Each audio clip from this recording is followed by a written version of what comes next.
নমস্কার, কেমন আছেন সবাই? আশা করি সবাই খুব ভালো আছেন। আজকে চলে এলাম আরেকটা নতুন রান্নার ভিডিও নিয়ে। তো এই আলুগুলো দেখছেন, এগুলো হচ্ছে পাহাড়ি আলু।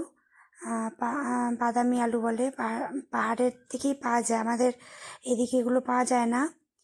তো এই আলুটা আজকে আপনাদের রান্না করে দেখাবো। তো প্রথমে ভালো করে ধুয়ে সিদ্ধ বসিয়ে দিয়েছি কুকারে একটা সিটি পড়লেই অফ করে দেবো। তাই খুব সুন্দর সিদ্ধ হয়ে যাবে। দুটো সিটি পড়লে কিন্তু গলে যাবে। আর এটা করার জন্য এইদিকে মশলা রেডি করে নিয়েছি।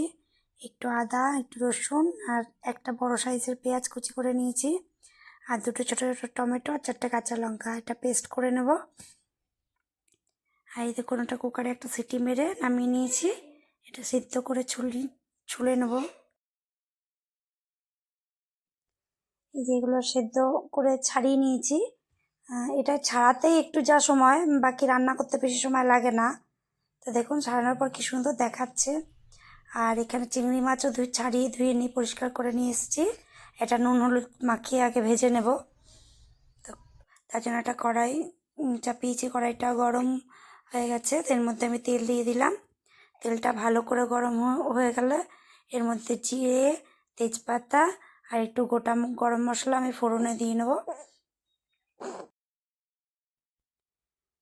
ফোড়নটা ভালো করে ভাজা হয়ে গেলে এর মধ্যে আমি বেটে রাখা মশলাটা অ্যাড করলাম। তো মশলাটা কিন্তু খুব মিহি করে বাটবো না, হালকা একটু দানা দানা রয়েছে। দেখুন, দেখেই বুঝতে পারছেন কিভাবে মশলাটা আমি বেটেছি। তো ভালো করে মশলাটা কষিয়ে নেব।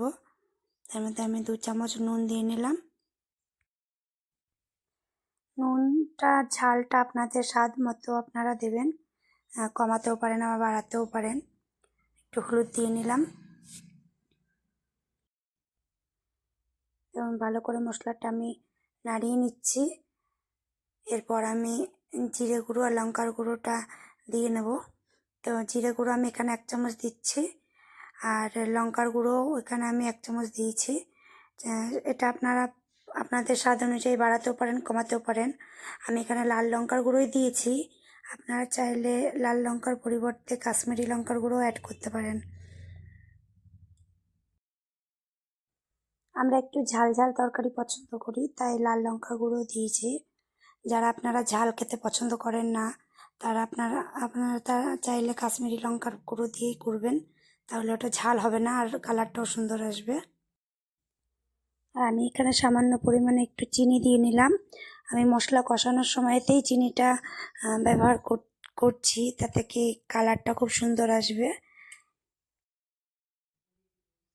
আর একটু জল দিয়ে নিলাম। জল দিয়ে ভালো করে মশলাটা আবার ভালো করে কষিয়ে নেব। এরপরে এই সিদ্ধ করে ছাড়িয়ে রাখা আলুটা এর মধ্যে আমি দিয়ে নিলাম, দিয়ে ভালো করে নাড়িয়ে কষিয়ে কষিয়ে রান্না করব। এটা আসলে মশলার সাথে যত ভালো করে কষানো হবে তত খেতে টেস্ট হবে। ভালো করে কষানো হয়ে গেছে। এরপর আমার যে চিংড়ি মাছটা ভেজে রেখেছিলাম নুন হলুদ দিয়ে, সেটা আমি এর মধ্যে দিয়ে দেবো। দিয়ে ভালো করে আরও ভালো করে কষাবো।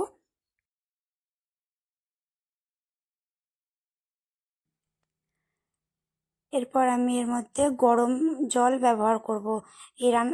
যে কোনো রান্নাতে আপনি যদি গরম জল ব্যবহার করেন তাহলে কিন্তু রান্নার স্বাদটা ভালো আসে। তো এখানে আমি ঠান্ডা জল দিইনি, গরম করে রাখা জল ব্যবহার করেছি। মানে একদিকে ফুটতে বসিয়ে দিয়েছিলাম গ্যাসে, তারপর এটা আমি গরম জলটা ঢেলে দিয়েছি। দিয়ে একটু ঝোলঝোলই রেখেছি। তো কারণ ফুটলে পরে দেখুন, ফোটার পর খুব একটা বেশি ঝোল থাকবে না, ঝোলটা টেনে নেবে আলুতে। তো প্রথমে একটু বেশি জল দিয়েছি, এরপর ফুটার পর কমে যাবে জলটা। এই দেখুন কত সুন্দর দেখতে লাগছে, আর খেতেও কিন্তু দারুণ হয় এই আলুর তরকারিটা। এই আলুটারও একটা অন্যরকম স্বাদ, আর তার মধ্যে চিংড়ি মাছ পড়েছে। গরম ভাতে মানে অসাধারণ লাগে। এই একটুখানি গরম মশলার গুঁড়ো আমি ব্যবহার করলাম।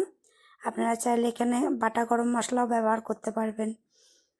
তো এটা এবার ফুটে উঠেছে, এবার আমি ঢাকা দিয়ে গ্যাসটা অফ করে রাখবো। 10 মিনিট পরে দেখুন নামালাম, কি সুন্দর কালারটা হয়েছে। যেমন দেখতে লাগছে তেমন কিন্তু খেতেও খুব সুন্দর হয়। আপনারা একবার বানিয়ে দেখবেন আর কমেন্টে জানাবেন কেমন হয়েছে। আমার রান্না কমপ্লিট। এবার আমার কর্তামশাইকে খেতে দিয়েছি। দেখুন স্যালাড আর গরম গরম চিংড়ি মাছ দিয়ে আলুর তরকারি, জাস্ট দারুণ লাগে। মানে খেয়ে দেখবেন আপনারা এভাবে রান্না করে, খুবই সুন্দর লাগে।